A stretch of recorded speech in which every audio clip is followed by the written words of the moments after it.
But overall, I think that most football fans actually agree, and actually most players also agree, that this World Cup is stupid. Basically, everyone knows that there are clear signs of corruption in how the World Cup was awarded. There were several Europeans that were bribed. There were several Africans that were bribed, because it's the different football federations have to vote for the host nation, right? So there were clear signs of corruption. So the image of FIFA is greatly damaged. And then also a lot of players aren't particularly happy. I don't know if you heard about the German team. They were teaming up with 5 or 6 other countries that had planned to wear the One Love band that they had already worn in other games. I don't know if you've heard about this, but basically... No, I haven't. So basically, the FIFA basically told them that they're not allowed to wear that band. So that's political censorship.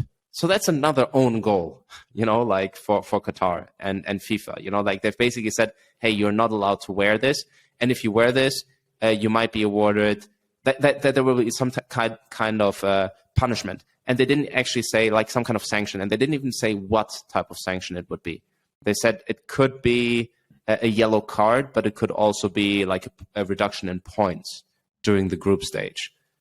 And that basically puts the athletic achievement of the entire team, of an entire team into question. And here you could say, well, why do you care as a football player? Might as well get a yellow card, might as well get point reduction in the group stage. Really, as a football player, you only have 3 chances to win the World Cup. And the probability of winning a World Cup is really, really low.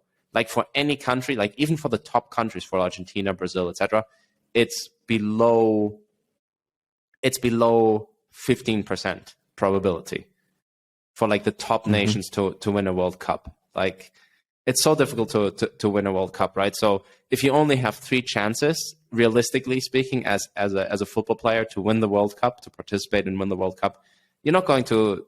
And it is the biggest tournament in the world. It's the biggest prize you can win. In I would say almost in athletics in general, there's nothing more important than the World Cup. So I can kind of understand why players didn't want to take this risk, and why none of the players are now wearing this one love band. Yeah. The German team actually did a gesture of covering their mouth like this during the team picture.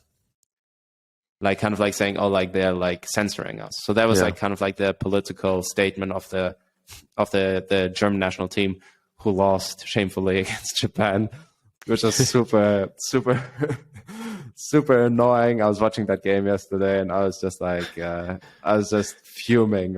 Germany was so dominant for 70 minutes, and in the last 20 minutes, Japan just played better and scored 2 goals, and that was awful. But anyways, and then also all the other scandals that are surrounding this World Cup make it so obvious that there was a really, really poor decision, right?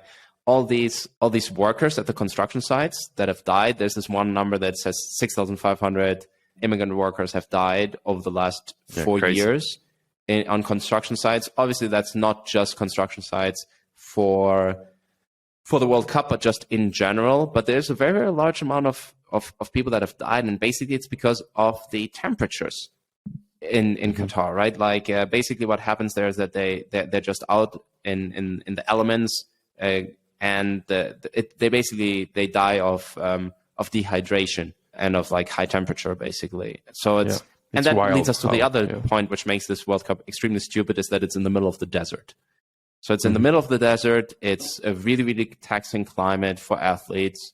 So that's the other reason why a lot of players are actually against this World Cup. And that also leads us to the other point, which is that the World Cup has to take place in the winter months rather than in the summer months. And this means that there's less preparation time for teams, because they literally have to cut short the first part of the national football season. They have 1 week or maybe less than 2 weeks of preparation for this tournament. And they also don't have rest. So a lot of the players are basically finishing the National League games and going straight into the World Cup. So it's all around poor decision making by FIFA, and it's ultimately I think bad for football in general.